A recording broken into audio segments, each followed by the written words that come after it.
salam alaikum. Walaikum salam. Yeah, I be talking pain. And I be talking Islam. Yeah, suicidal lyrics, I be strapped with them bombs. All you hear. Peace and blessings, everybody. It's Sir RASHAAN Ali again. This one right here is, are men really toxic? We're going to get into this. Let's start off with my guy, who I love to watch, Professor Dr. Jordan B. Peterson.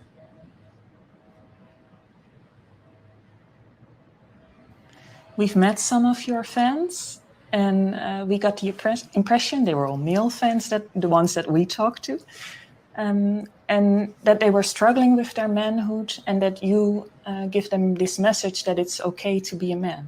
It's not okay. It's necessary. What the hell are we going to do without men? You look around the city here, you see all these buildings go up. These men, they're doing impossible things. They're under the streets, working on the sewers. They're up on the power lines in the storms and the rain. They're keeping this impossible infrastructure functioning, this thing that works in a miraculous manner. They work themselves to death, and often literally. And the gratitude for that is sorely lacking, especially among the people who should be most grateful. You see university professors, especially of the social justice bent, who are among the most protected and privileged people that the world has ever produced. They take everything they have for granted, failing to understand entirely that there's a massive infrastructure of unbelievably hardworking, solidly laboring, working class men breaking themselves in half on a regular basis, making sure that everything that always breaks works. And so a little gratitude for that is in order.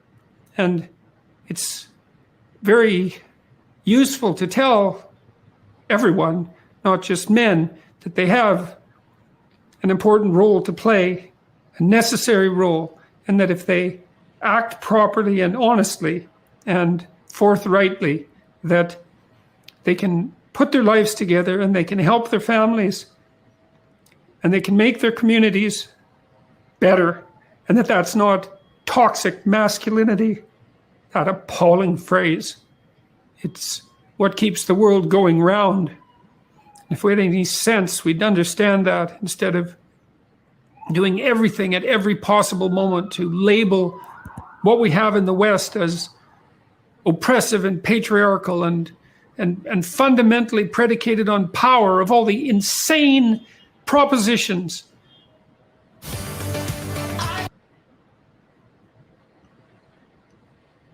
Man, that was a lot. I agree with him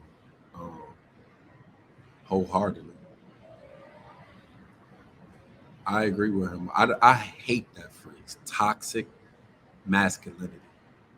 There's nothing toxic about masculinity. It's just bad behavior is bad behavior, or toxic behavior is toxic behavior. It has nothing to do with masculinity. Masculinity is just that, it's traits, right? Of being direct, leadership. These is not bad words, right? Can you lead wrong? Yeah, but that's not toxic masculinity. That's just a bad person. It has nothing to do with masculinity. But that phrase was put out to start taming men. It's used as a political statement to tame men, because men, especially black men around the world, where when we exercise our prowess, they say, oh, that's aggressiveness, right? They try to tame us, and then they want us to be more like European men, who are considered more softer, right, than black men around the world. You know, I hate that phrase, because we don't say it's toxic femininity when a woman is showing bad characteristics or bad behavior, I should say. Right? No, we just say that that woman is being bad. They ain't got femininity is not negative at all.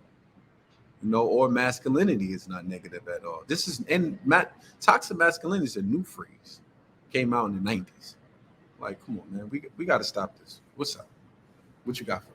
What question do you have for me? Do you think that it is just the generation today, or do you think it's like a bigger agenda pushed on us that we're just submitting to? Well, of course, 85% of the people are sheep, and the 10% rules the 85% and pushes the agenda on the 85%, and the 85 just follows whatever the 10% says. While the 5% is yelling out, we're part of the 5% over here. We're saying, look, they tricking y'all. They tricking y'all in the 85%. It's just so easy to go with what the 10% is saying. So we are easily led in the wrong direction and hard as hell to be led in the right direction. It's definitely an agenda base. How can we fight back? Huh? How can we fight back? How could we fight back?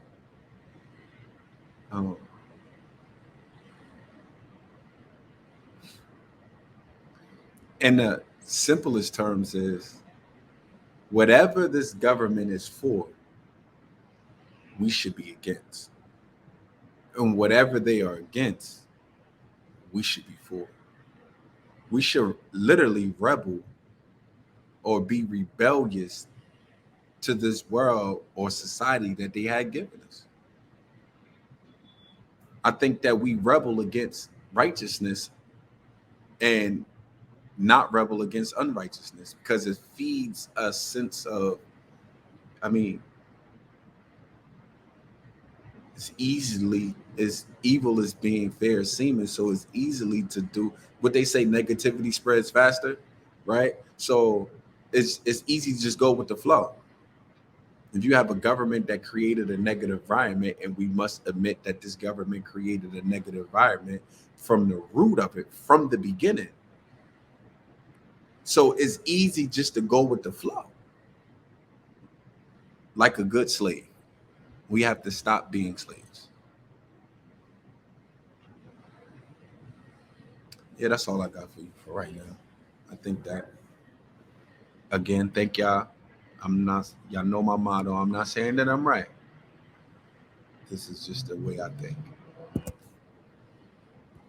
Yeah, assalamu alaikum. Walaikum salam. Yeah, I be talking pain. And I be talking Islam. Yeah, suicidal lyrics, I be strapped with them bombs. All you hear is Elijah when I'm talking my rhymes.